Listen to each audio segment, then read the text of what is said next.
RollerCoaster Tycoon is a theme park management and simulation game released in 1999. For many people, including myself, RollerCoaster Tycoon was the first Tycoon game they had ever played. Soon after, the market became saturated with low-quality titles sporting the Tycoon name. While other games before it shared Tycoon in the title, RollerCoaster Tycoon was the first to garner a significant amount of mainstream attention. Does RollerCoaster Tycoon hold up today, or does it belong in the trash with the rest of the shovelware? Scottish game designer Chris Sawyer had originally planned for RollerCoaster Tycoon to be the sequel to his 1994 game, Transport Tycoon. While that game was largely successful for Sawyer, at some point during development, he made the decision to change the game, which he stated gave him an excuse to ride and research roller coasters. Sawyer had even stated that he hated roller coasters prior to doing research for the game, but soon after he became obsessed with them. The game was developed in a small village near Dunblane, Scotland over the course of 2 years. After the change in focus, it received the working title White Knuckle. This is a reference to the phrase which Merriam-Webster defines as being marked by, causing, or experiencing tense nervousness. The game title was changed by publisher Hasbro Interactive in order to take advantage of the rising popularity of games with Tycoon in the title.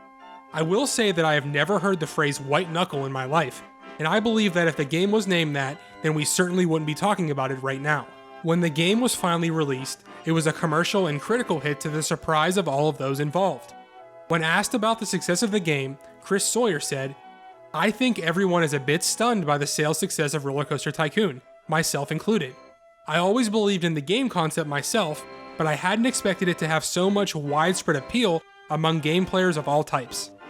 In June of 2000, it was announced that RollerCoaster Tycoon was the best-selling PC game of 1999. The game grossed around $180 million total, and Sawyer received around $30 million for his work on the game.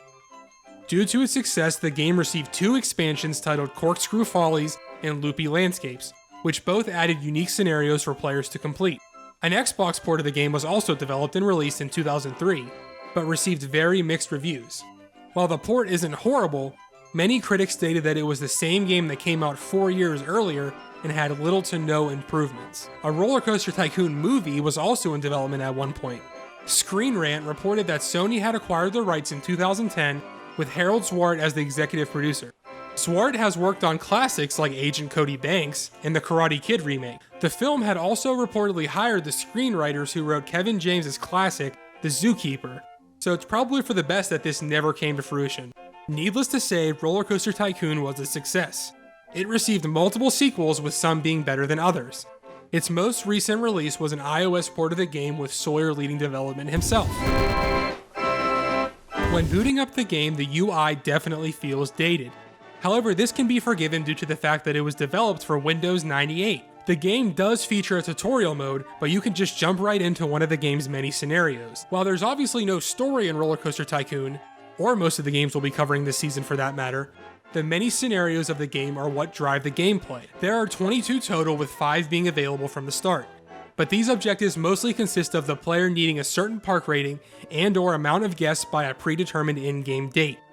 When all 21 scenarios are beaten, the hidden 20-second scenario titled Mega Park is unlocked. This is the closest the game comes to having a sandbox mode, with the park having no objectives other than to, quote, have fun. The game's graphics are nothing to write home about. They get the job done and do not detract from the experience, but they aren't cutting edge for the time it was released by any means. While the different rides and coasters definitely look good and unique, the guests in the park are 100% identical other than their shirt color. All of that being said, the style is recognizable, but mostly for its overall presentation and not just one aspect. The game features small amounts of music, but it's all naturally just theme park related and mostly just comes from the rides. There's not very much of it, so it can get annoying if you don't turn it off. The sound effects, on the other hand, are what really bring back the nostalgia. From the ride noises to the guest screams, to even the placing of paths and pieces for your coaster, the sound effects get it just right. So much so that it was worth mentioning that you never get tired of them after hours upon hours of hearing the same noises. As I mentioned before, you'll start by choosing one of the game's many scenarios. After getting your objective, you can just jump right in. However, it may be a bit overwhelming if you don't know what to do or haven't done the tutorial. The main thing you'll be doing is building and managing rides, attractions, and other utilities. There are lots of different types of coasters in addition to other attractions like log flumes, carousels, as well as many others. You can get new rides and attractions by researching them over the course of a few in-game months. The type of ride and intensity is measured, allowing you to cater to different types of guests. Guests may not ride something too intense, and if they do, they may just throw up all over your park. Roller coasters and certain other rides can be built from scratch in addition to the pre-made designs included with the game.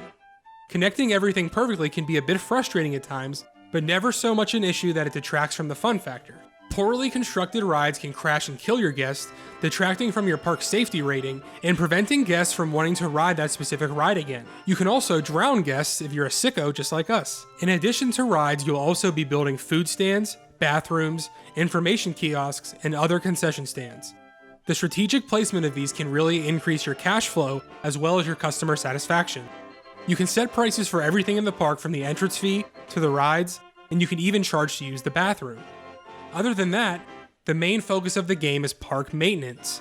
You hire handymen to overall clean your park, mechanics to inspect and fix rides, security to prevent vandalism, and entertainers to walk around in animal suits and entertain people. Hiring these people, in addition to placing things like benches and garbage cans, are essential to keeping your park up and running and clean. Lastly is where you'll be spending the bulk of your time: building paths. Weirdly enough, when I think of my time with the game, it's hard not to think of consistently trying to maneuver paths to make the most efficient use of the space that I had. This can definitely get frustrating at points when something looks like it will fit exactly, but eventually results in you having to redo the entire ride and path again. One other thing worth mentioning is the large amount of stats available for absolutely everything. Detailed information is available on your rides, guests, and overall park, but it can be a bit overwhelming to look at for someone who's not used to this type of game. Luckily, most of it can be ignored if you want to. That leads to what I believe is RollerCoaster Tycoon's biggest strength. It's as difficult as you want it to be. It can be a hard sim, or you can just have fun and play casually. While it never becomes truly difficult, it's the simplicity that makes the game accessible to just about anyone. After playing RollerCoaster Tycoon for this episode, I found myself playing it for hours in the weeks that followed. Within moments of starting, we found that the nostalgia was so strong with this game. Although some campaigns make you play a level for a long period of time just to reach your goal, it really never feels like that much time has passed. The involvement in property management, as well as keeping your rides up and running, makes the time pass quickly. I still have not uninstalled this game after 6 months of playing it, because it's something I can always go back to. While it does have its minor problems, I would say that out of every game we've played so far, this one holds up the most. So much so that I think I'm going to go play it right now.